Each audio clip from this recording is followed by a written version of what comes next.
Infeksionet shkaktohen nga bakterje të cilat ndodhen në organizmin tonë, kryejnë dhe ato një funksion në organizëm, sidomos bakteri Escherichia coli, që është më i përhapuri, më i zakonshmi dhe funksionin e tij ky e kryen në zorë. Pra tret, copton, thërmon në produktet ushqimore. Mirë po, kur njerëzit tregohen të pakujdesshëm, ndoshta nga padia,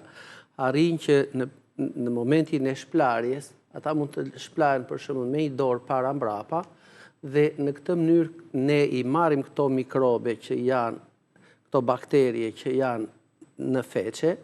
ose që kanë dalë aty rrotull anusit, dhe mund t'i kalojmë në pjesën para. Ndërkohë që këto bakterje hynë jo në vendin e duhur,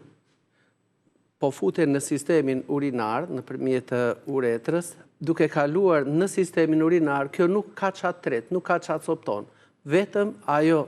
gryen, irriton dhe fillon që ta skuqi këtë